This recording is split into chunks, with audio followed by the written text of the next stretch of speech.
Hello मेरे प्यारे दोस्तों, आज हम आपके लेकर क्या हैं नए साल 2023 के लिए अपने दोस्त के लिए हैप्पी न्यू ईयर शायरी। अगर शायरी की एक लाइन भी आपको पसंद आएगी तो प्लीज वीडियो को लाइक कीजिएगा और ज्यादा से ज्यादा इस वीडियो को शेयर कीजिएगा। तो चलिए दोस्तों, शायरी को हम स्टार्ट करते हैं।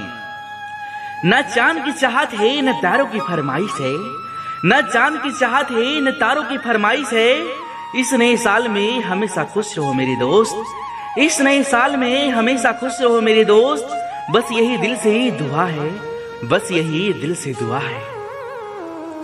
ना कभी रूठ जाना ना कभी टूट जाना, ना कभी रूठ जाना ना कभी टूट जाना।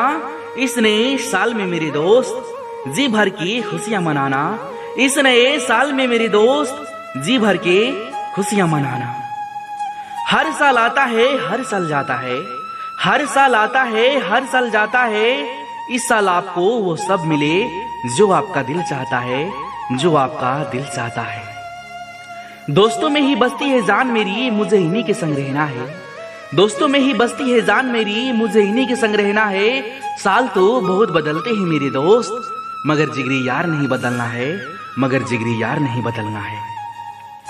फूल है गुलाब का सुगंध लीजिए, फूल है गुलाब का सुगंध लीजिए। आ गया है नया साल, सबको हैप्पी न्यू ईयर कहिए। आ गया है नया साल, सबको हैप्पी न्यू ईयर कहिए। गुल ने गुलशन से गुलफाम भेजा है, सितारों ने आसमां से सलाम भेजा है। नया साल मुबारक हो मेरे दोस्त, हमने तहे दिल से आपको पैगाम भेजा है, हमने तहे दिल से आपको पैगाम भेजा है। हैप्पी न्यू ईयर 2023, नया साल मुबारक हो। मेरे प्यारे दोस्तों, इस वीडियो को ज्यादा से ज्यादा लाइक करें, शेयर करें। आप सबको